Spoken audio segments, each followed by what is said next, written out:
What's up, everybody? Welcome to the Exceptional N-Word. I am your host, Isaiah Gathings, and with me we have music sensation and our moderator, Booker Snow, East Paul Snow. What's going on, brother? How is it? How is it over in ATL? How is that weather, man? It's rainy, son. Like I'm a little down about it, man. It's been a dreary day, man. Dreary day. Yeah. How you feeling over there? I'm feeling real good. Feeling real good. We're in Vegas. It's about 95 degrees and Oh, sun is shining, man. It's looking great. And while hey, we're talking hey. about temperatures and weather, it's great to see my boy. Welcome, our chief antagonist, Mr. Thomas Walker. What's going on, brother? How you feeling today? Man, I'm great, man. No complaints. No complaints. Hold on, man. I'm slipping, fam. Hold on. There you go. There you go. How's that Detroit weather treating you? I heard. Did I hear that it's snowing in May in Detroit? Is that what I heard? Hey, you know what's crazy about that? What? I ain't shocked about that because I live in Detroit my whole life. I don't know why people make a big deal out of it. Thank you. I would think it was something different if somebody said it was snowing in Las Vegas. I would be like, wow, that's crazy. If it was the end of May or the start of June, it'd be different. It's normal to get at least one more snow. My birthday is June 8th. It's regularly sometimes 70-ish, 60-ish, but my birthday gets here. So I don't know. Like people just overreact to everything. But that's just the people nowadays. They react to everything. Everything don't deserve a reaction, man. I feel that. That's the way to start us off. Yes, comment. Well, go ahead, Mr. Booker Snow. We're gonna turn it over to you and let you get busy, my friend. My man. So the thing is, fellas, right now we live in dangerous times where there are already stand your ground and open carry states. In the age of police forces, reasonable response time, cell phones, cameras, high-speed vehicles, it's something that's outdated as a citizen's arrest clause even necessary. I mean, isn't this kind of like a lynching protected by a lopsided law type of thing? Thomas, start us off. Is it outdated? I think it should have never been because you have people like us, which are black people, and we are always subject to some kind of discrimination or something like that. So we're always at the mercy of these people. And we're at mercy of the regular police. So and if they're supposed to be trained and everything like that, and supposed to take some kind of oath to uphold the law, and we're regularly discriminated and abused by them. So then you take the same, Caucasians, Europeans, whatever you want to call them or whatever, you know what I'm saying? And then like they have the right to just, hey, willy-nilly, I'm gonna arrest this guy because I assume he's a criminal. Yeah. It's not even like it's a wanted ad, Amber Alert picture flashed on your phone, and you're like, damn, that's the guy jogging outside of my house. Let me go get into action. I could dig that, but there's nothing going on. It's not like this guy was on a wanted poster or anything like that. So I think it's ridiculous, and I think it's outdated, and I just think it's another loophole that the man has, stuck his foot through and firmly placed on our neck, personally. Isaiah? Well, I want to do this. I want to start off by saying this, and I'm not changing my stance. But on the previous show, we had a discussion, and we were talking about peaceful protesting and who can protest and things like that. And Thomas and myself were having conversation about.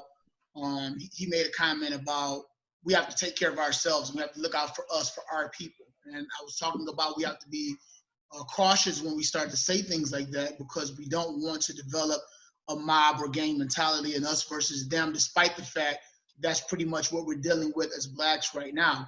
And I wanted to make sure that he understood that I understood his position, but I know that we have to be careful and tiptoe around that because, when we're talking about forming, and we're talking about, fighting and bumping heads like that, there can be no resolution when it's us against them mentality.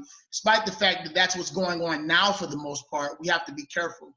And you guys talked a little bit about the gentleman's, I can't pronounce his name. Is it Ahmad? Ahmad. Yep. Ahmad. You guys had a little bit more information at the time. I hadn't seen the video. I hadn't had a lot of the information. And after the show was over with, that following day, I sat down and I watched it, and I was disgusted and appalled, much like with everything else. I'm not changing my stance about that before I answer your question, but I will have to double down on Tom's comment the other day, because when stuff like this is happening, again, we have to find a rapid resolution to this. And the talking and the marching and the hoping and all this other type of stuff, this ain't getting it, because while we're doing all of this, we still getting shot, we still getting killed, you know, we still being attacked. So I don't change my stance about the fact that we have to find a way to be able to coexist and be careful about saying we got to take care of our people and it's us against them, because they've already declared that a long time ago and they've showed us how they feel about us. But back to your point, Book, the other day as well, we have to find a way to expedite the process where Blacks are being treated like the human beings that we are. We're all humans, regardless of what color we are. And I mean, I was, you guys had a little bit more. You guys saw the video and had more information. I was appalled when I saw it. I heard a little bit about it. I had been busy, you know, doing this and doing that, and I had to really sat down and educated myself. But I definitely was disgusted and appalled when I saw it. Now, to answer your question more specifically, that is definitely an antiquated system. It is very old. It does not need to be in existence anymore, because just like Tom said, any loophole or advantage or angle for oppressors to find a way to continue to be able to attack and then to be able to aggravate and continue to discriminate against minorities, they're going to take advantage of that. And when you're using citizens arrest, this type of clause was put around at a time where they did not have a giant task force and different police stations and stuff like that. These were counties and countries and towns that were shorthanded, and they didn't have the law enforcement or the resources, even with the vehicles that we have and the technology that we have, to be able to make it from point A to point B and stop an assailant or attacker. So they leaned a lot on It dates back to medieval England. It dates back to medieval England, helping the sheriff collect tax. Like Robin Hood days. Like, this is outrageous. Exactly. So we didn't have, they didn't have the transportation, they didn't have the resources, they didn't have the technology, they didn't have the manpower. So you had to depend on civilians to be able to help out. You know, like if you see something, then damn do something. You know what I'm saying? There he is, go get him.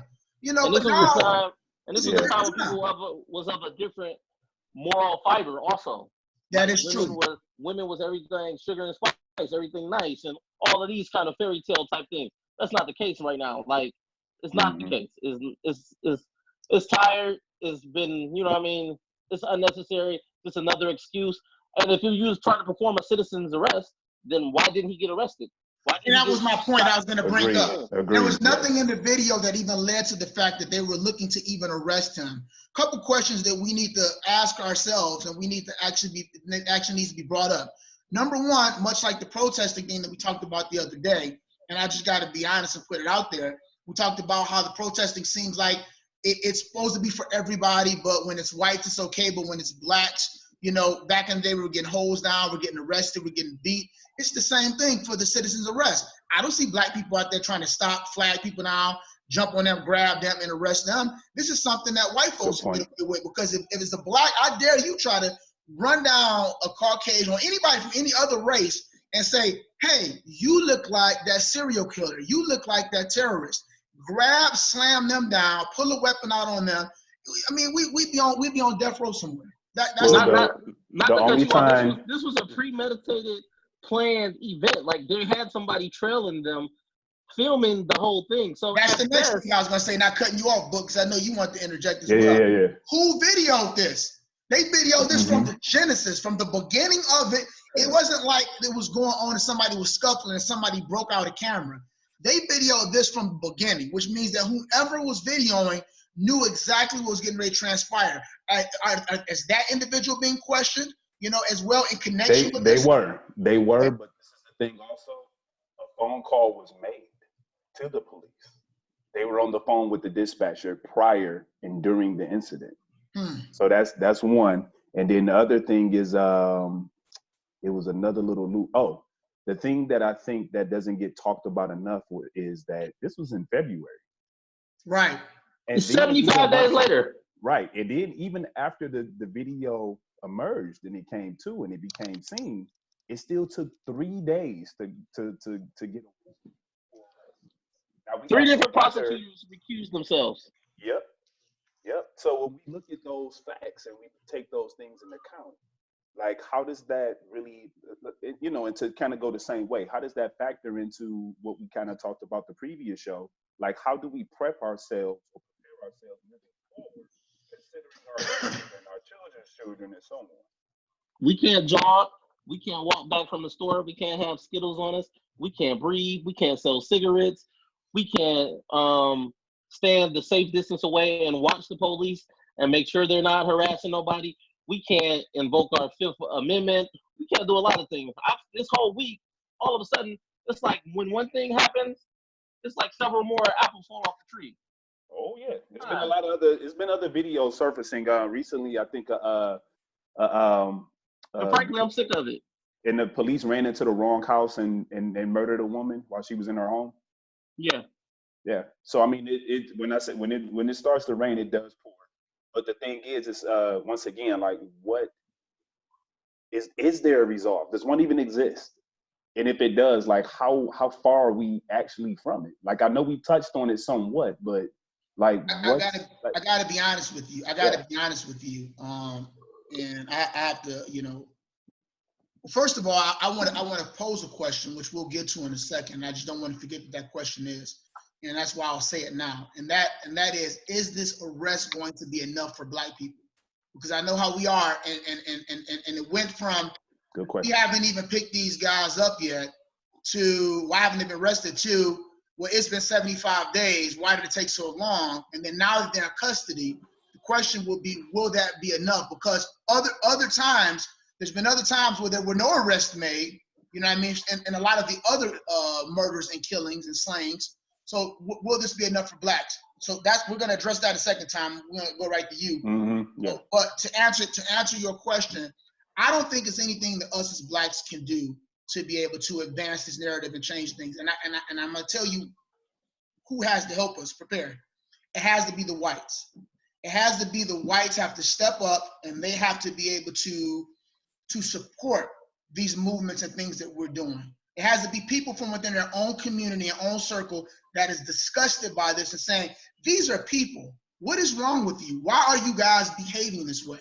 Now, we were able to get slavery abolished and things like that, but it wasn't just because of the Blacks. Back then, there were a couple other individuals that were pushing and supporting and saying, look, these are people. We shouldn't be owning people. I'm not saying it was a great deal of them, and I'm not saying that, that we had all the support in the world from white folks back then either. But what I am saying is I have a lot of close friends that are, that are not Black, that are white and of other ethnicities.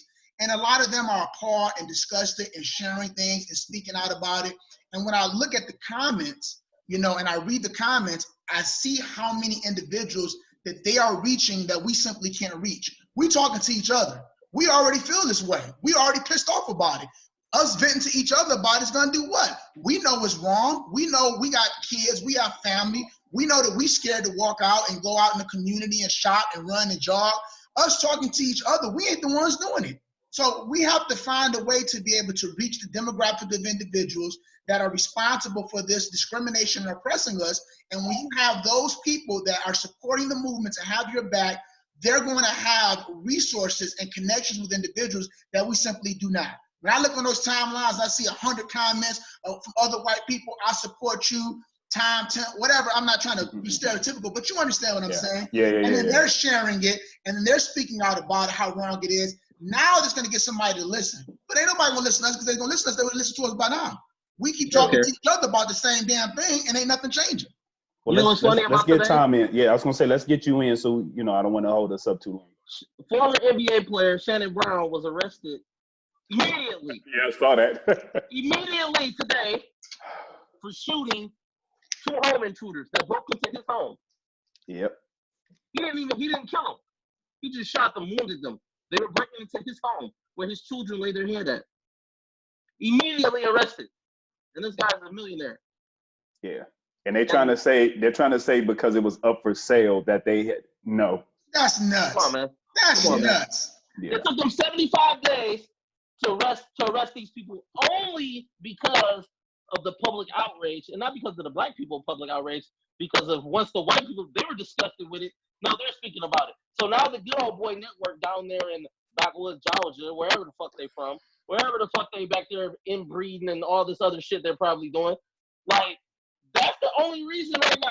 3 prosecutors recused themselves. This guy is a former police officer from that same county. He's he's a fiber of the community. There's probably more people that feel just like him. That's why nobody arrested him. So and he just retired. He literally just retired. I don't even know if it's been a full year. He got arrested, no bond, which is great. Give him the same treatment they're gonna give me if I go outside and if I whack another black man across the head or whatever. He get no bond. So before you answer that, and we got some static coming to your end too, time when you speak, there's some static coming through on your end.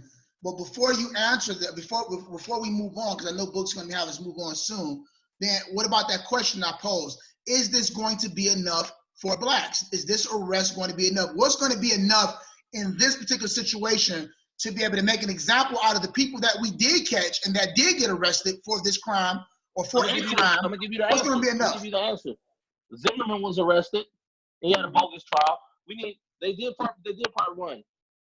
They arrested him. Now we need a special prosecutor, somebody that's not a part of the Good Old Boy Network down there in Georgia. We need a special federal prosecutor to come in so we can have an unbiased trial and take care of things like that. And we need a conviction. We need a life sentence. Possibly, you know what I mean, public humiliation and shame and beheading and everything like that. But I'll stop short of that. I'll be happy with life in jail. You know what I mean? Everything like that. So life in jail would be enough. We'll be happy. I ain't got to go on my timeline here, but they got life. We needed to burn them alive.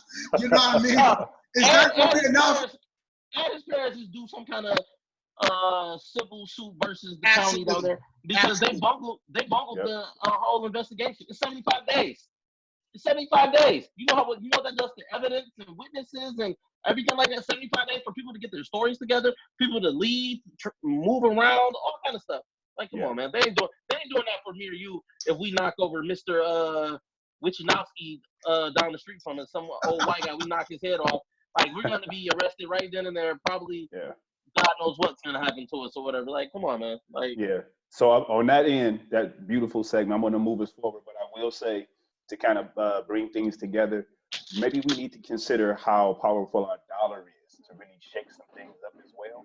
Because the thing is, that's what tends to communicate best. Black people don't spend. It scares the shit out of this country.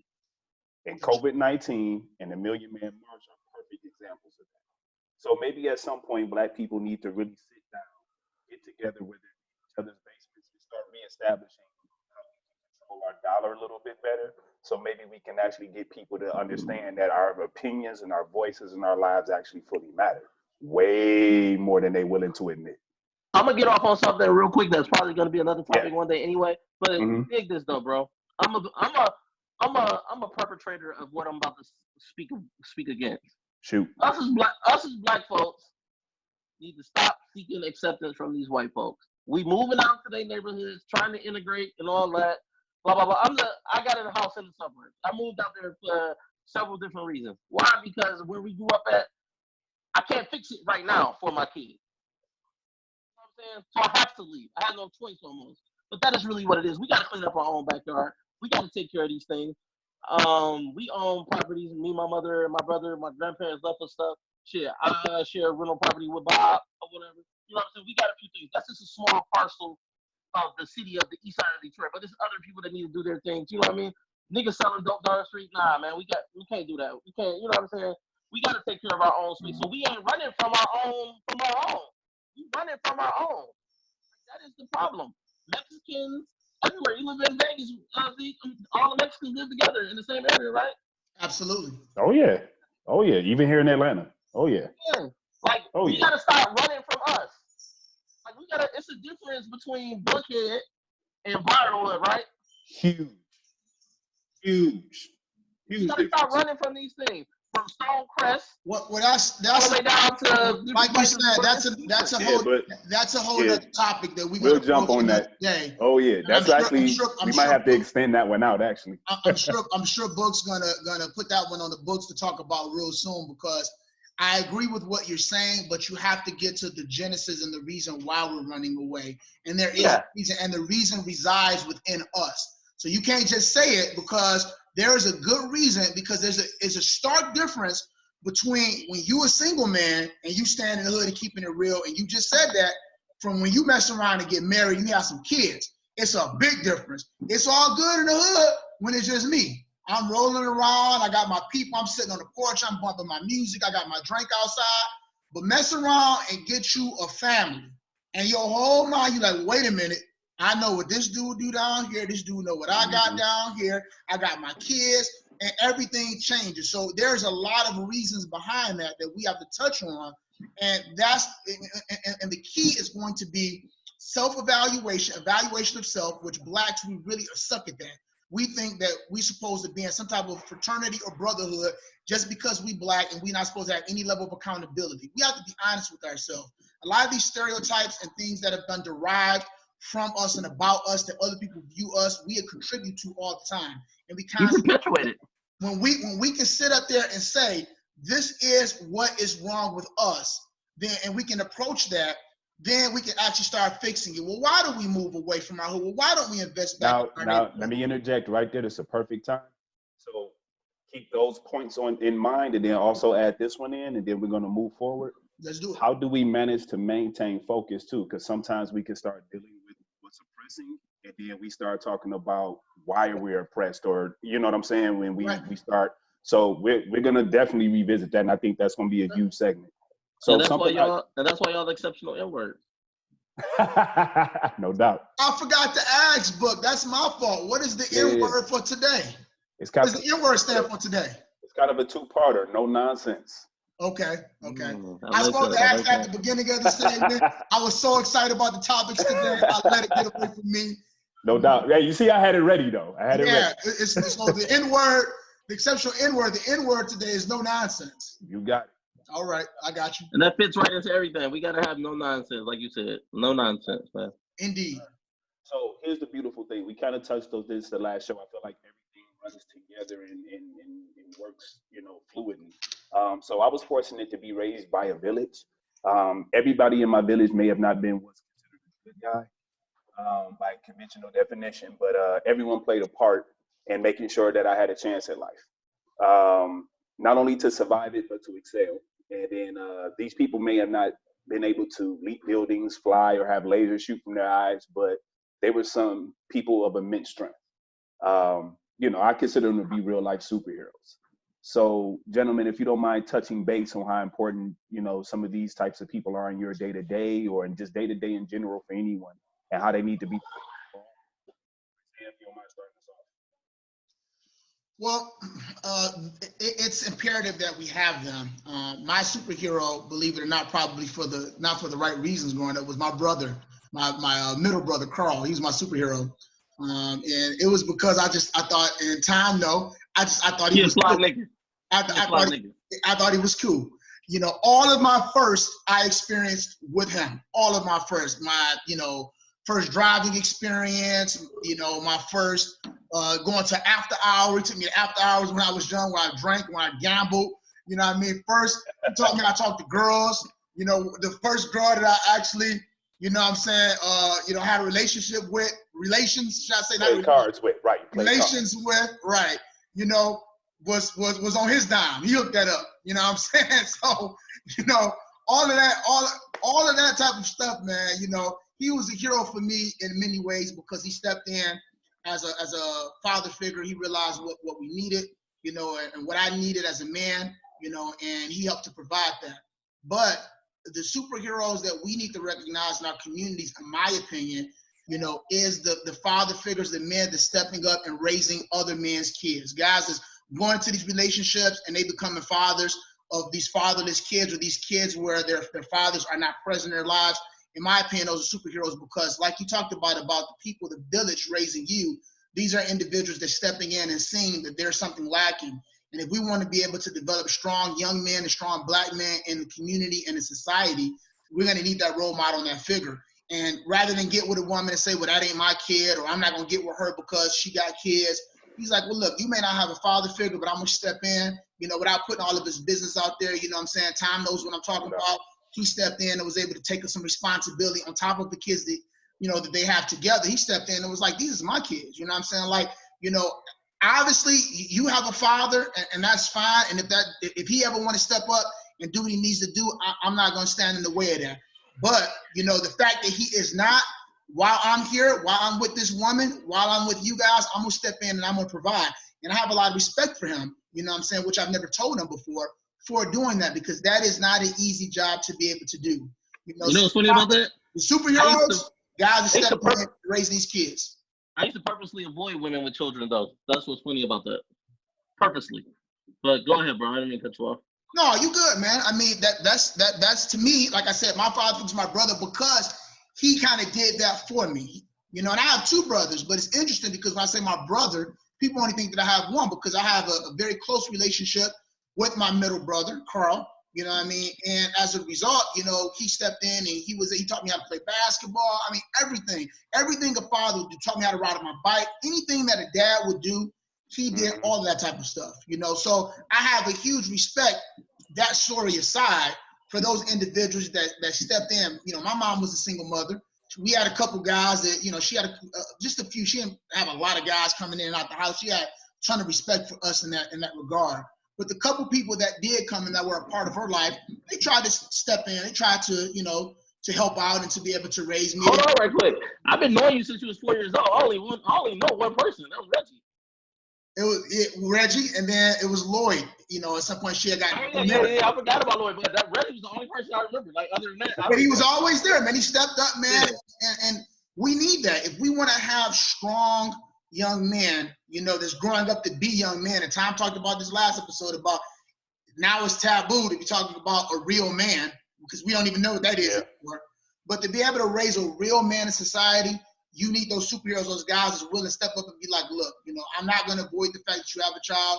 I'll step in. I'll play that role. I'll help be a part of that village and help raise that young man so he can go and be, you know, a productive young man and a good, upstanding individual in society. So. Yeah, Tom, you actually chimed in on that, like how you chimed in and said what you said. It's dope that you did, because it kind of brings forth a point that sometimes it's not loud. You know what I'm saying? Sometimes somebody kind of comes in and you never know. You know what I'm saying? Hey, I had a few heroes. I'm not gonna call them heroes, but I'm gonna use what you said about the village thing though, but because it's been times in my life. You know what I'm saying? Like, I don't know. This one instance, me playing football when I was 11 years old. I had a good first season. This is my second season. I moved up a level to the B team. Coach was in my ass, beating me up, literally, like just having me run laps. Like, it was horrible. I wanted to quit. But it was a dude there named Mr. Allen. He was the coordinator at Bustle Family Center, and he used to work with me after practice, during practice, kind of give me special, like, interest, kind of treatment, kind of like, I guess he saw something in me, like, and he like, yo, he broke things down to me differently than how Coach was breaking it down to me. You know what I'm saying? And then our mailman, Coach T, he was our mailman also. He used to talk to my granddad every day. I used to want to go to practice. Boy, bring your ass on. Like, I used to walk to practice with Coach T sometimes. He walking up the block. So it's different people like that. And then in different parts of my life, I'm a little bit older. I think I'm grown out here. Me and a couple of my friends or whatever. You guys know these guys. I'm not going to put them out here. But we like, yo, we want to sell some dope. Everybody else selling dope. Like, we want to get paid. Like, you know what I'm saying? We want to have this and that, whatever. And there's really no reason for me and 2 or 3 of the other guys to really do it, because we was already spoiled. We had a lot of things at home. Like, you know what I'm saying? But we want to do what everybody else doing. We want to have that pocket full. So we approached the individuals thinking, because, you know, it's stereotypical stuff. Like, yeah, they going to give you, they, you know, push it on you. Nigga laughed us out of the room. Like, man, get the fuck out of here. I ain't selling no drugs to you niggas. Like, what? We got money, bro. We ain't asking you to front us. I'm not selling you niggas dope. Get the fuck out of here and go to the basketball court. Do what the fuck you guys do. Nice. I gained mad respect for dude after that. You know what I mean? But then on the extras, when we was getting into our own different hustles, we bumped heads with him out in the wall out at the club, and he gave us like that tip of the hat. Like, I see you boys. Y'all did it differently. Y'all didn't have to stand on the corner and this and that or this and that. Y'all hustled differently and came up. You know what I mean? Sending some shots, champagne. Like, and we were kind of applauded by that. Like, people always treated us differently in the hood. Like me, Bob, Ned. Like, man, y'all niggas got other shit going on. they didn't accept us like we wasn't like no suckers or no lames, but they knew like this ain't necessarily y'all ain't got to do this. These niggas over here, they really ain't got no other options. So they kind of steered us away from these things a little bit. You know what I'm saying? Like I said, but later on, like we forced our way into some activities of the illegal nature, like there's a limited statute. I speak on it. We forced our way into it because we grown and we want to be grown. We got money, and eventually somebody gonna take your money. And like I said, we got down and we got paid. We did our thing. You know what I mean? And it's not nothing to glorify, but it's things in there that I didn't like. I found out some things about some people that I thought was cool and seen some things. And like I said, another hero, a crackhead. Like we call ourselves selling some drugs. A crackhead telling me like, man, what you doing out here? Like he telling me that. Doing out here. That's how it worked. Yeah. Wow. Let me get those 2 nickels. Let me get these 2 nicks. But what are you doing out here? This ain't for you. I know your mama wife. You want me to go around there and tell Greg? And they know the neighborhood better than everybody. Let me get the fuck out of here. You know what I'm saying? Right. So it's different levels of the hero things. Cause Granddad love me to death. We all know these things. He gonna tell me everything that's right anyway. But I might need to hear it outside sometime. And then it's gonna come back full circle for me and be like, damn, Granddad was right. Because Granddad been out here before, but at this point when he's talking to me, he's 70 years old. It's been 50, 60 years since he's been out there, but ain't nothing changed. Ain't nothing changed but the time. The game's still the same, and that is facts. No doubt. So yeah, it's different levels of heroes, and I think the village is necessary.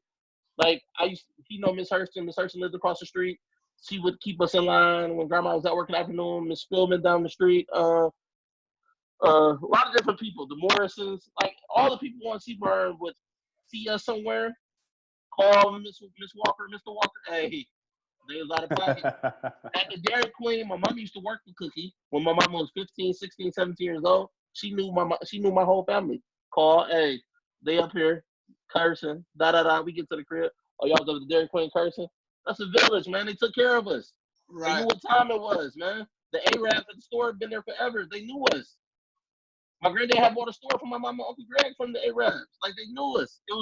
So we was never nowhere. We got into a fucking brawl at the gym one day. Dude bumped into my mama. Like, yo. Oh yeah, that's an ass whooping. You saw us jump on my man. Oh, for real? So my mama bring it to me. Like, y'all, what y'all doing fighting Duck? Well, this happened. Like, Duck, I went to high school with Duck. Blah, blah, blah, blah. She didn't care that Duck was out of line. Now, she chastised Duck in front of me, though. You know what I'm saying? Right. Yeah. So, you know what I'm saying? Like, it's crazy like that. So, these heroes, village, we all need it, bro. And, like, that's where we at right now. I live in an area, I don't know my neighbors. My kids go in the backyard or across the street to the park. That's it. They don't mess with the neighbor. I don't know them. There's nobody else that can give me a reference. Different time. You know time. what I'm saying? So I want to ask you guys this because you're both dads. So is there a time and point when you guys kind of look at your kids and kind of look at their superpowers as well? Because I believe sometimes that children turn us into something that we never actually probably couldn't have become if we didn't become responsible for those lives. Like how does like do you kind of see them that way, or like how do you view that? Well, I believe that we turn into superheroes when we have kids. You know what I mean? I believe that just in birthing a child. I mean, I've seen time. Man, we grew up together, man. Spent a lot of time together, and this guy that I know today is not the guy that I knew. You know what I'm saying, about a decade ago. This is a different guy. You know what I mean? And probably, in less time than that, but I'm just, rather than try to go through my collective memory and remember the start of it, I just want to, throw that number out there to say that the minute that he got a family, everything changed. His whole priorities changed, his mindset changed, the way he looked at life changed, the way he talked, the way he carried himself changed. Same thing with me. We get these superpowers, and women think it's only them that get it, but men, we get it as well, because not only do we have to be superheroes for the children, but we also have to make sure we protect us of our wives as well, and our girls and significant others. So I already told you, you the real life Black Dynamite. So yeah. You know what I'm saying? So at the end of the day, I believe that the superpower that they have, if any, is bringing out the superpower and the mutation within us. It's kind of like in was it Deadpool, and they were trying to bring out the mutations. You know, and they was putting the body underneath the rest until it bring out his mutation, his true mutation, and what that was. Our power comes out. You know, our true power as superheroes come out when we start to have families and we start to have children. You know, the real men who's going to be protectors of their wives and their girls. Real men who plan on actually raising their children. Our mindset, our thought process, what we have to live for, it changes significantly and makes us those superheroes. So if our kids have any power, I believe that their power is bringing our power out of us. Nice. Tom, what you got? Being a superhero. I knew I had superpowers before I ever had kids, though.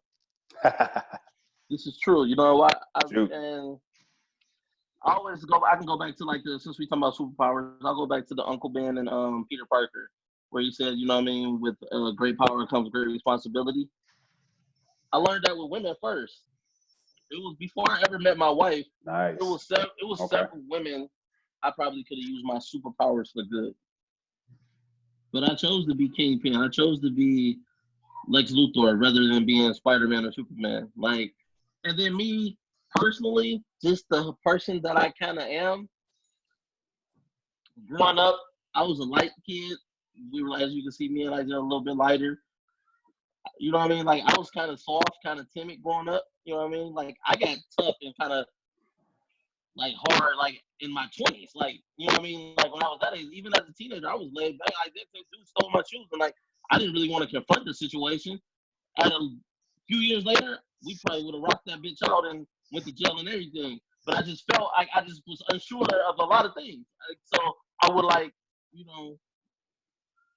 just would say I was a little unsure of myself, put it that way. You know what I'm saying? So being that way, so once I got older and I kind of figured out who I was and I was learning, sometimes I used my powers for bad. And then I kind of embraced being a villain at one point in my life too. I didn't have a problem wearing the black hat. Feels easier sometimes, doesn't it? Less expectations. Yeah. Somebody associated. No matter what you do, if you're a villain, no matter what you do, people they look at you and they're like, well, I guess I can't be surprised. But when people assume that you're a nice guy or you're a role model, anything that you do that strays or steers off the path, there's scrutiny behind it. And we realized that when we were watching The Last Dance, the Michael Jordan episodes that came out. He spoke a little bit to this as well. You know, he's like, man, look, if I'm going out and I want to gamble, you know what I'm saying, and be out with my father and I want to gamble, with my money, you know what I mean? At midnight or 2 o'clock in the morning, what difference does it make? But we're talking about a superhero. We're talking about a superhero, Mike, that vilified the Pistons and Isaiah Thomas, and then in turn embraced and uplifted the Knicks that copycatted everything the Pistons had done. And as more of the Last Dance goes on, you'll hear more things, villainous type things about Michael Jordan. He's a nasty person in real life. He's not really a good guy. He's donated some money to some campaigns and things like that, but just as a person, he's kind of a dickhead. And I think my thing is, and we kind of talked about it, you're gonna have assholes when it comes to success. You know what I'm saying? I think the important thing is to embrace it. And that's kind of me. People was expecting me to be a douchebag, and I had no problem living up to it. I'm like, that's fine. You expect me to shit on you? So yeah, I'm gonna fuck you, and then I'm not gonna call you. Have a good night, bitch. And it don't mean remain a bad person, because it's also what Isaiah is saying. It's it doesn't mean stay there. It doesn't mean live the expectation. But how you can own yours, Thomas, I think that anybody can be able to own theirs. I know I haven't been exactly the most righteous guy. I was in a bad space too. We talked about trauma the other day. I had a broad say a baby was mine, then it wasn't mine. Every subsequent broad after that, I went hard on them. I don't believe shit you talking about. I don't care. I don't care if I had on a bulletproof condom. I don't care. I was showing out. You know what I'm saying? Like I said, I ran through them. I was knocking them down. We know what it is. When you got power over a woman. I have a chick tell me before, I'm gonna kill myself, and I'm like, no, you're not. You're not gonna kill yourself. I'll talk to you tomorrow. Okay, have a good night. That's irresponsible. It's irresponsible. Now I know better. I might have didn't know better then, but I'm getting off on the fact of this bitch, how much you gonna kill herself? No, you're not, bitch. Because you want to see me tomorrow. That's why you ain't gonna kill yourself. You know what I'm saying? I was that stuck up in myself. You know what I'm saying? You're not gonna kill yourself. I do. Because you want to see me tomorrow. You know what I'm saying? So hey, and so because we do need to move forward. So what I wanted to touch on though is I related with you in the area, Thomas, when because I had this small stint where I was just broke, and I went over one of my boys' house. You know, they sold different types of paraphernalia, and I went over there, and not only did they refuse to sell me a brick of weed, but they also kicked me out because he said they were about to get into some gangster shit that I wasn't allowed to get into. So take my ass back to school and finish hooping. That's exactly what he said. Then he gave me 5, gave me a hug, and was like, all right, man, don't come back. And I talked to the dude still, but I haven't physically seen him since. You know what I'm saying? Yeah. So between stuff like that and then a man who never physically met his dad before is the guy that raised me. Wow. You know what I'm saying? So, and not only that, he positioned me to want to of him just coming in and being like, your mama done told me. He said, no, he needs to know his dad. He needs to know where he come from. He needs to know, it's important for the future. So because of that, I have a relationship with my dad now, at 40 years old. So, those heroes come in different ways, different packages. And I got to say that, even from watching YouTube, Isaiah seeing you married, when we was kids was like surreal. And that wasn't something that we looked at and went, man, this nigga, we actually was like, damn, dog, like this nigga ballsy. Like, like I was pissed. Nigga telling me you had a baby. Somebody about to get married. I'm thinking like, He was Tom like, who am I supposed to go to Joe D with? What is going on? How are we gonna go to strip club? What is happening? I remember a couple of times we went, you was like, man, I can't be going at no 2 a.m, bro. You made that clear and evident. You know what I'm saying? But those are the types of things that, watching what you gentlemen are doing, things that we watch Leo do, shit, Chris, you know what I'm saying? Nobody thought he'd be one of the top cooks in the city. Come on now. That's right. You know what I'm saying? And then he's been featured in videos that dude's doing an amazing job out here. You know what I'm saying? He's been on the news, he's been on morning radio, he's been all over the place, in print, like everywhere. So with that being said, man, it's like, heroes come in different packages, man, and I think that we need to probably pray a little bit. So, with us bringing up kids a little bit, let's get straight to the point. Spare the rod, spoil the child. So we're going to talk about ass whoopings. Are they absolutely necessary and why? Thomas, start us off. Me personally, coming from that, I got my ass whooped coming up. Me personally, I don't believe in whooping kids. Personally, I don't believe it. But I do think it's necessary sometimes. And I have a middle child that makes me live up to that every so often or whatever, because he wants that, he needs that kind of attention. Like, you know what I mean? But I came from getting spankings. I can't really say a spanking ever did shit for me. Me personally. I can't really say it ever did anything to me. I was more worried about disappointing my mama or disappointing my grandmother or my granddad or somebody like that, or disappointing a family member, because they all thought so highly of me. They thought I was going to be a great person and all these things. So I was more worried about being disappointed and things like that. So, you know what I mean? So, like, getting a spanking, like, it didn't really bother me. Like, it didn't, like, it would be over 40 seconds or so. Like, it's not, I don't, but I do know they are necessary in some points, because I have a child I have to punish, like take his TV, take his phone, do all these things, and nothing really gets to him until I really give him that loving touch. And then he understands, like, he's like, oh, that's what you mean. Yeah, that's what I meant, motherfucker. So I'm kind of on both sides of the fence. I got a little couple of statistics, like spanking long ago, it was accepted everywhere. But, you know what I mean, laying hands on children as a form of discipline not only completely, you know what I mean, is counterproductive, it may potentially be damaging. It is said spanking can harm your children mentally and physically. It affects how they perform at school, how they interact with others, etc. Which, you know what I mean, I kind of believe in these things, you know what I mean? But when you are a child and you have a problem child and you feel like you've done all you could do sometimes, like that Mr. Nice Guy shit is over with. I'm going to put my foot in your ass. And I do believe it's a difference between beating a kid and disciplining a kid. Like, when I spank him, we have a long conversation before the beating ensues. Like, this is why this is happening. I said not to do this 20 times. You chose to do it 21 times. This is why you're in trouble. Then I always tell them, if I did what you were doing in my grown-up life, I would probably be in jail or somebody would kill me.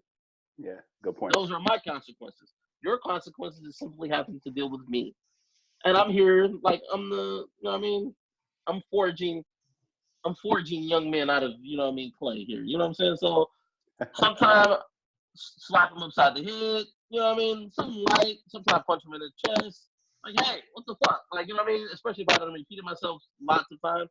Then, like, you know, school, I'm not playing about. Discipline at school, like, I'm not playing with the disrespect of adults. So I'm gonna full on whoop your ass regarding those kind of things. Like, no disrespect to my mom, to your mama, my mama, her mama. We ain't disrespecting no women over here. We're not disrespecting none of that. I'm practicing what I preach. I always ask, you ever see me talk to your mama that way? She ever been bitch or hoed in this house or anything like that? No. So why would you feel it was necessary to do that at school? Right. That's not what we're teaching. So I'm a little indecisive. I'm just indecisive about it. I'm kind of in between. I'm like yay and nay on it. So okay. I don't know. All right, what you got for us? I'm gonna spend a little bit of time on this one. But before I do, and I get to this, I want to talk about this dude down here who all of a sudden don't know, but got my behind kicked. You know what I mean? When I was a kid, we were at a cleaners. We was at a cleaners. We were hanging out. He had spent the night or a week or whatever at my house. And I was running errands in my mind. We was at these cleaners right on 6 Mile. 6 Mile in Bradford.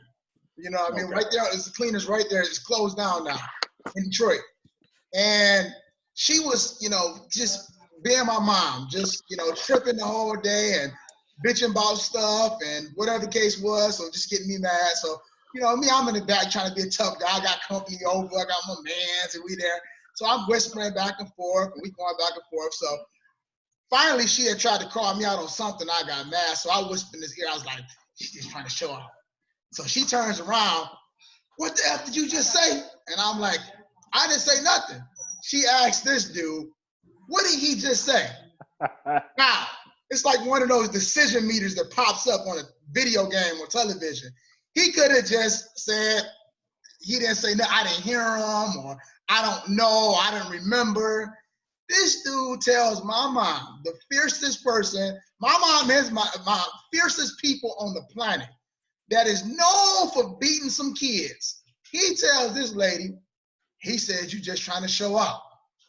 Man, I looked at this guy and I'm like, this is the last day this dude will be up in my house ever. Like, I was through with this dude. I was through it. We went back to that house. We stayed on Tepper, so it wasn't that long of a walk. We got back to that house, man. He went outside on that porch, man. She beat me, man, so bad. I went outside on the porch afterwards. He sat on the porch, didn't even want to make eye contact with me. I looked at him. Why did you tell her what I said? I couldn't think of nothing fast enough. I'm like, my goodness. You know, first of all, you have to put it into context. His mother is a very serious woman. My mother is serious. They're friends. If it would have been nothing for her to be like, tell my mother, like, Thomas over here on the bullshit too. Like, and my mother definitely would have probably like gave her permission, like, beat his ass in. Like, you know what I mean? So it wasn't like that, but it was more or less like, I've never really been a liar. Like, I've fessed up to my mama, like, what? She's like, what you say? That's and fair. I've said it, and then she slapped me right in my mouth. That's fair. And I had respect for his mom, and I was kind of like, I told her, when I was younger, I was kind of timid, so she kind of had me like a deer in headlights. So I just was kind of just like, it's a damn if you don't, damn if you do. I'm already under the impression that I think she heard him anyway. That's kind of like the under impression. Before I was answer the question, just so you know, if we all hanging out, don't do nothing around this dude. If somebody asks a question, he does not have your back. He is telling. He said he will blow your head off, flat out, you know. But no, back to the question though. To be honest, I will say that I can understand a position where a person doesn't believe that it's necessary for their child, because I believe each parent knows their child. But I will say this, and it's an unpopular opinion, but I support it. I support whooping, you know what I mean? Not beating. And there's a clear and distinct difference between those. And I'll explain why.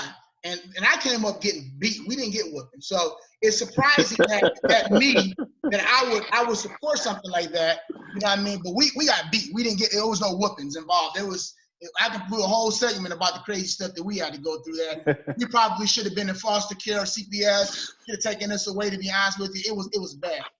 But one thing I will say is this. As human beings, and I don't care what anybody say, I understand what these studies say, and I understand what they mean, and I agree that whooping or putting your hands on your child should not be your first recourse. But as human beings, consequence is what governs us and what governs our moral compass and our overall decision making. It's consequence, and it's not just a certain type of consequence of just, you know, a timeout or sit down or I'll take something away from you. We are afraid, it doesn't matter if you're a kid or if you're an adult, or if you're a man, you're a woman, whatever, of physical pain. That's what we fear. That ultimate consequence of physical pain or anything that physically discomforts us is really the biggest deterrent that we can have. All right, so if you're getting ready to go to the doctor, you know, and you have to go get a checkup, the first thing you want to know is there going to be any type of pain associated with it? Do I have to get a shot? Is a colonoscopy, if I'm at that age, I got to get that? Is that going to be uncomfortable? Is it going to hurt? Oh, colonoscopy, a whole different. But my point is, anything where there's any level of pain or discomfort involved, we want to make sure that we stay as far away from that as possible. When you're coming up, now my son, I didn't have to whip him but a couple times. I can count on one hand. I think the last time I whipped him was when he was maybe 7 or sometime between 7 and 10. And he got the message and he was done. He's like, that's it. You know, and he's 21 now. My daughter, whole other monster. You know what I mean? Whole different person. You know, I don't know why he be lying on this little girl, man. I can take everything out her room. But the bottom line is that when she knew that there would be physical consequences that was associated with it, it changed everything. And I believe that the biggest problem that we have is announcing it. When us as parents say, and I believe this in any relationship, you know what I mean? When you announce that you have this, you know, blanket contract that I signed is saying, I'm never going to put my hands on you no matter what you do. That's the worst thing you can do. I haven't even, my daughter, she's getting ready to turn 17. She's 17 next month. I haven't, you know, had to whoop her since she started becoming a young lady. We talk about 5, 6, 7 years ago. I said, I'm not going to put my hands on her anymore because she's becoming a young lady. But the bottom line is that I'm never going to sit up there and verbally give this disclaimer and saying, all right, no matter what you do, I don't believe in this. And I'm not going to, because for a kid, I'm like, okay, are you serious? Did you just tell me that no matter what I do, you're never going to put your hands on me no matter what? That's the house rule. So all I got to do is worry about losing my phone, losing my Xbox for a couple of days or for a week. Different kids, they relate to different things. Now, again, I don't believe that there's some kids you could talk to and put the fear of God in them. His grandfather, you know, man, that man would say something to me, man. Talk about have to put a hand on me. I would have fell out. A spirit would have left out my body, float up to heaven. God would have sent it back down. He would have never had to touch me because he scared me that much. And as a timid kid coming up, that was enough for me. You know what I mean? But again, it just depends on the parenting method. It depends on the kid.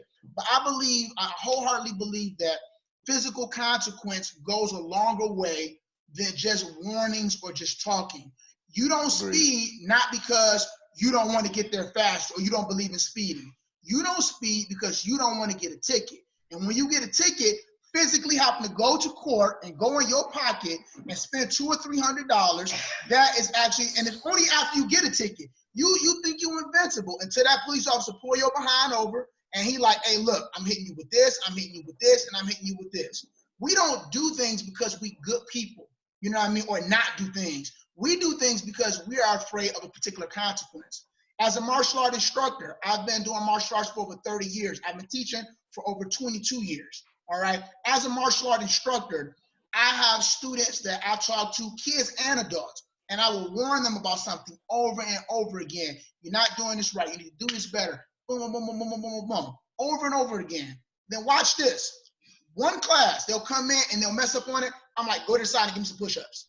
Go on the side and give me 50 push-ups for doing that form wrong, for doing that kick wrong.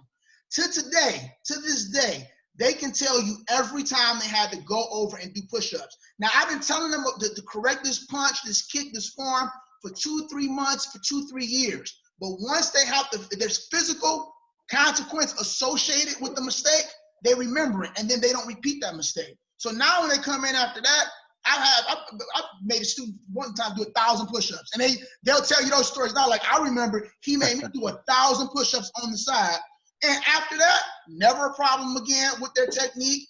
And to today, they regale those stories. They look back on those like this was the defining moment that turned things around for me, because at that point in time, I understood exactly how serious he was. He wasn't warning me anymore. He actually, I didn't go over there and punch him or kick him, but there was something physical associated with it. So I believe whoopings do that. I believe if I warn a kid not to touch something over and over again, and they keep doing it, and I take something away from them, or I have them stand in the corner, or I tell them that they're not going to be able to go to Disneyland or Disney World or whatever, that's one thing. And then I catch them touching it, and I pop they behind, hard, and I say, hey, I told you to stop touching that. I've warned you 5 or 6 times before. They're going to remember that pop before they're going to remember losing that Xbox, not going to Disney World or whatever. And one more point before I turn it back over to you. I've been doing my own statistical research and watching the kids of the parents that do not believe in actual physically punishing their kids. And when I see those kids, and I tell you there's a stark difference in behavior between the kids of the households that the parents don't whoop or physically reprimand them than the ones that do, it's a huge difference. Most likely those kids are troublesome. When you see them in public, a lot of times these kids, they don't have the same moral compass or level of respect or integrity. They're bad, they're touching stuff, they're saying things they shouldn't, they're arguing with their parent. And I'm looking at this parent like, well, maybe you need to revisit your thought process about your parenting approach, because these kids, simply put, are bad as hell. These kids that's not getting punished, and that not the kids like again, if you're not hitting your kid because you want to try these other measures, that's fine. But these households that dogmatically announce to the kids and the family that we are a no contact hitting household, these kids are terrible 90% of the time. Not all the time, but 90% of the interactions that I have, these kids are off the chain. Versus the households where the parent look at the kid like this here, and then the kid just stop and just sit down and freeze in their tracks. Is that trauma? Can it be traumatic? Maybe will they pass this on to their spouse or their children in the future? Absolutely. But as we grow older, we grow wiser as well. I don't have to hit my kids anymore, because as they were coming up, they understood those physical consequences that they received a handful of times. And that changed the way that they made the decisions and changed the way they governed themselves. So now I haven't had to spank my son since he was like 7 or 8 years old. Haven't had to spank my daughter 5, 6, 7 years. And she's a young lady. I'm not gonna put my hands on her anymore. I wanna go back to Tom, because we're running out of time. So Tom, I wanted you to go ahead and touch, and then I'm gonna go ahead and move us into the next segment. Absolutely. I kind of agree with Isaiah. Like, we're kind of split on that. So I just really think it's a case by case, child parent relationship. Like, if I had a daughter, it'd be over with. I couldn't touch her at no age. I'd probably make her mama beat her, and that'd be probably a detriment to their relationship, because my wife does that to me. I come home, your son needed his ass what? Like, you've been here all day. Now I come home, I have nothing to do with what happened. Now you want me to punish this guy? Right. I wasn't even there. I just gotta take your word for it. It makes me seem like the executioner. And I'm into talking. Like, me and my kids have long talks about a lot of stuff. And then sometime I make it clear to them, and I'm just like, yeah, you know what I mean? Because, like, that's how it went, right? And he's like, yeah. And I'm like, so basically you just want to do what you want to do, right? And he's like, yeah. Now I'm gonna beat your ass. See, talking, get a lot of things out, and then we can get a full understanding. And then, well, just before you move on, case.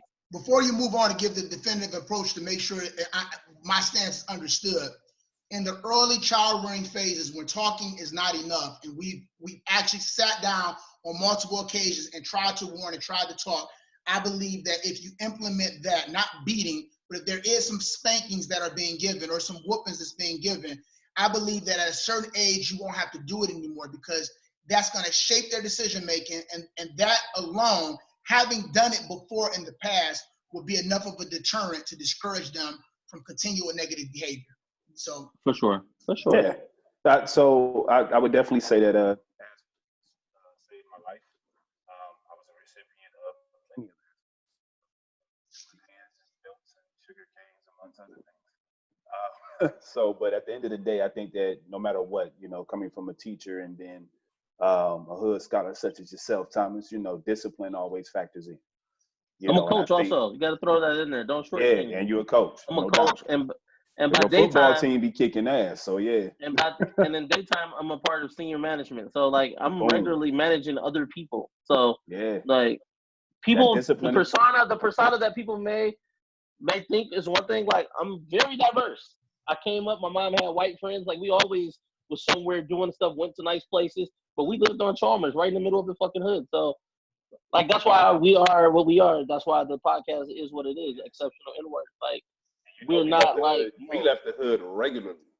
Yeah, regularly. regularly. Like, this was what it was, and we knew how to go different places. We jump in the car and drive to Cedar Point like 4 times in the summer. Like, you know what I mean? That was nothing. And I mean, the fact of the matter is, applause to parents who can go without it and their kids turn out great. That's awesome. But the thing is, man, is that yeah, it's not all kids. All kids don't turn out negatively or badly. I don't want to go on record by saying that's all kids. I'm saying that the individuals that I know, that I see their kids where they're going out there, and again, not the ones that's not spanking the kids, but the ones that are just, just hell bent on saying, this is the rule, we should never touch another human, and this is in any relationship. It doesn't matter if in any relationship at all. If I tell Tom, you know what I mean, like, man, you can do anything to me, bro. You know what I'm saying? Like, it don't matter what you do to me. I mean, I don't believe in hitting people. I ain't never gonna hit you. You know what I mean? This dude, like, what type of stuff? I can do anything to you, and no matter what I do or say, there's never gonna be a physical confrontation. That me and him ain't gonna get no fight. You know what I mean? It's not gonna get to that. I will say this: the scary thing is, you get like me, where pain just wasn't it. Like, you had to have something else, like an ass whooping. That was all you had. And that's the case by case thing that Tom. Yeah. Because some kids are not going to respond to it. But if they lose going outside, their outdoor privileges. If they that lose, would kill me. But at the same time, you want to go outside and lose. Again, I'm an asshole. I'll be like, well, I can't go outside. No, I got the whoop punishment. He will get one or the other. All right. My mama was so strict. If she whipped your behind, she was mad that she had to whip your behind, and now you get punishment too. So there was no choosing. The fact that you pissed her off enough to make her have to whip your behind, you also on punishment too. Taking it, no doubt. So it was terrible for me. I wish I could choose. I was so afraid of my mama, I would have chosen punishment though. The thing that really got me. I did not want my mom putting her hands on me because again, these were some live action ass whoopings back in the day.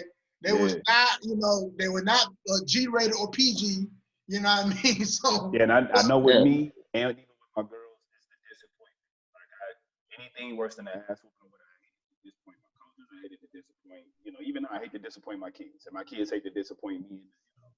And it take long conversations for us to understand learning moments more so than just down moments to be disappointed. I don't believe because you were raised that way that you'll be traumatized and necessarily pass that on. I believe that all of us were the recipients of getting whoopings when we were younger, and as we grew up to be, if you're a mature adult and you're educated and you're mature and you have mature kids, I believe that you can start to find that balance and you can determine. I'm not gonna say because I got a whooping and because my mama beat me and traumatized me, so I'm gonna beat my wife and I'm gonna beat my kids. That is ridiculous. Now, is there studies out there to show that? Have these happened? Are there cases that happen?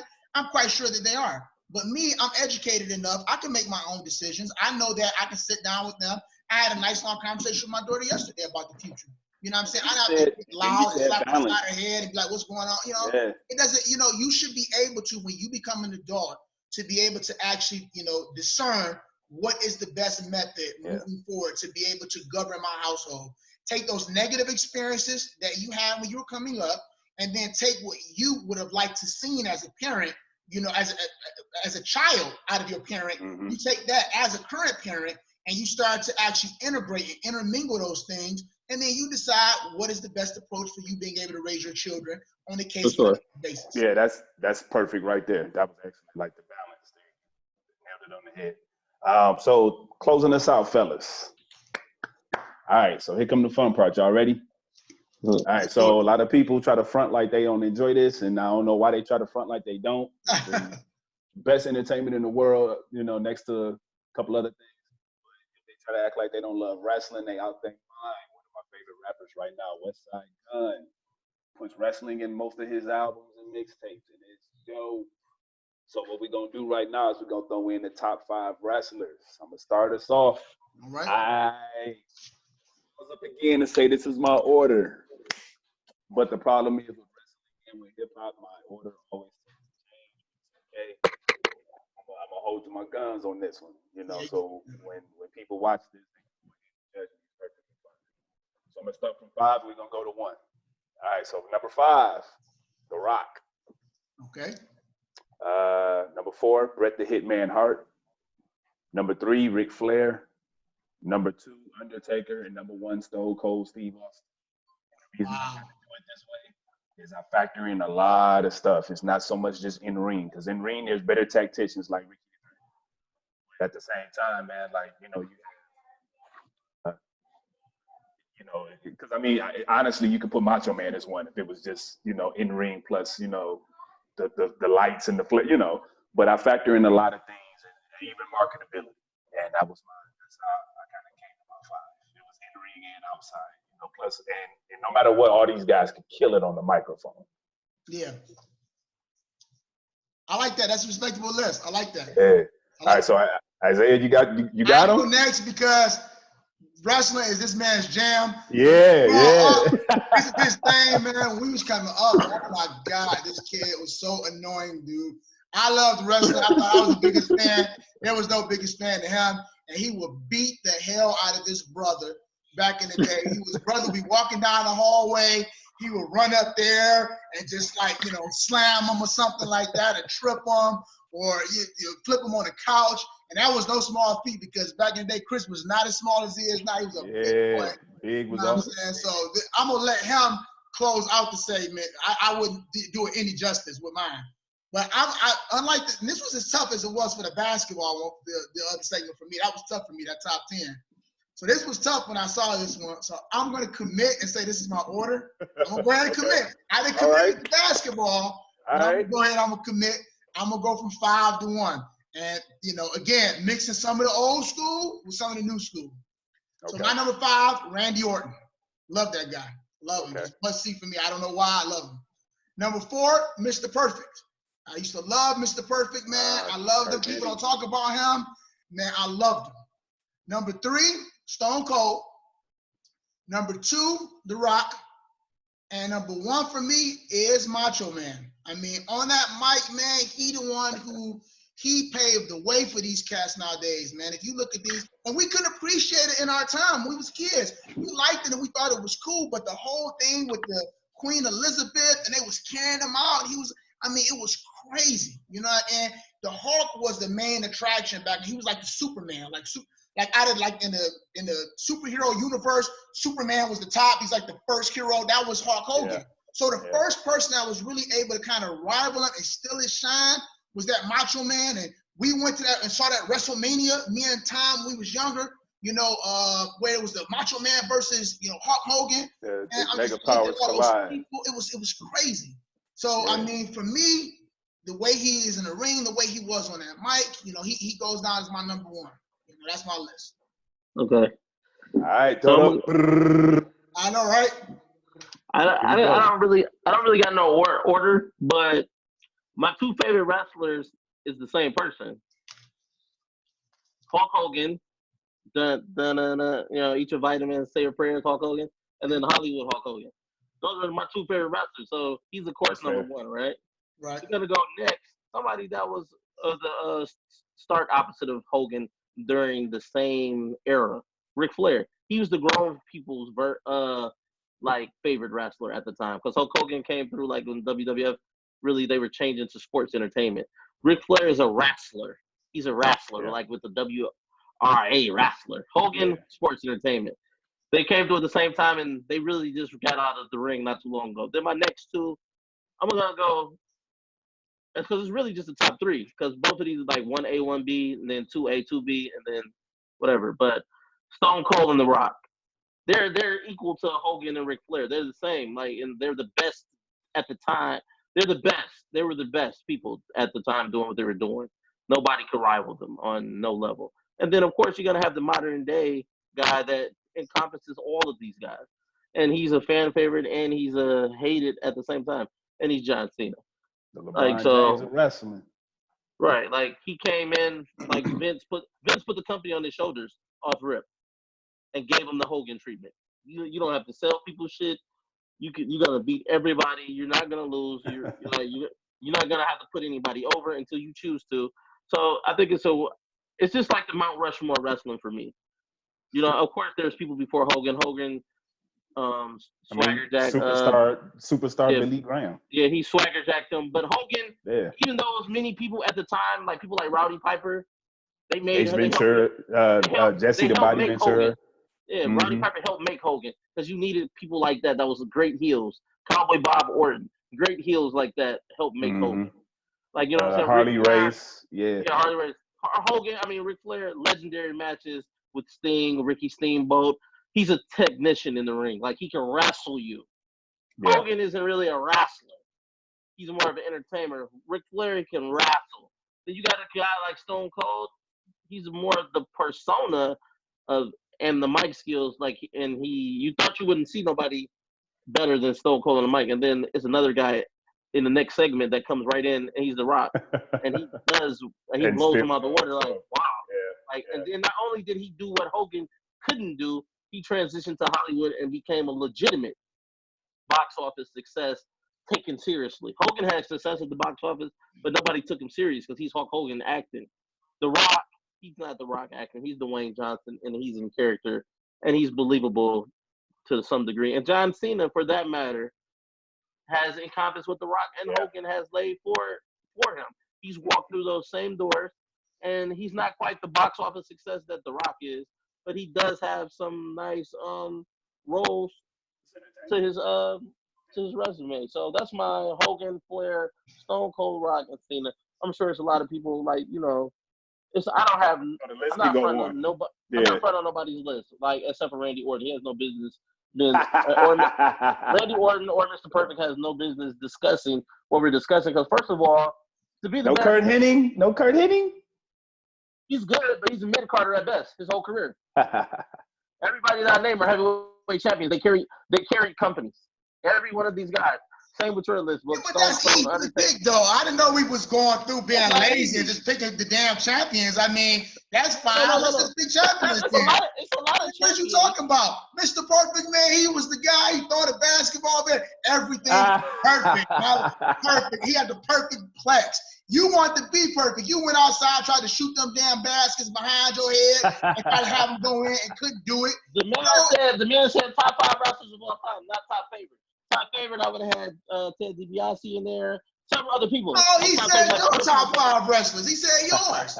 That means that it is subject to how you feel about those individuals, how they made you feel during that time. He didn't say top 5 wrestlers of all time. Your top 5 wrestlers of all time. That's my top. I like me some Randy Orton. I don't care what you're talking about. Well, I like Randy Orton. I like to see him hit the RKO. You got all these videos in modern day time of kids getting thrown out of school, running down the hallway trying to RKO their principal, RKO chicks in the pool. This dude is a viral sensation as relates to a move that he is actually out there doing. Maybe and the partial to Diamond Dallas Page. It's a ripoff of the Diamond Cutter. Okay. Why you didn't name Diamond Dallas Page then? I thought you were gonna name DDP because that was your man's. You left him on your list. Because he does yoga. That's why. Yo, so I will say this, man. No matter what, we can never, we can get mad at Hulk Hogan for a lot of things that he said in public, that he's done in public, but never forget he did introduce us in the world to Zeus, who later became Debo. And I got to appreciate the fact that he brought Debo to the world. That's right. Friday wouldn't be Friday without Debo. So Hulk Hogan, shout out to you, man, for giving us the chance to become Debo, my man. Absolutely, man. So shout out to Hulk Hogan. Be cool with blacks, man. We cool, man. You need to be cool with that black stuff, bro. You know, we like you with fans. You know, you were our childhood, but you gotta be cool with that black stuff, bro. Cut that shit out. Yeah, he was totally out of pocket for that. You know what I mean? But I'm sure if we put a microphone in most white people's house, they probably say some stuff we probably aren't gonna agree with. I ain't gonna say that. Don't try to change things because that's your number one guy. You picked up your number one and number two, You the main one talking about some people and some racial equality and discrimination.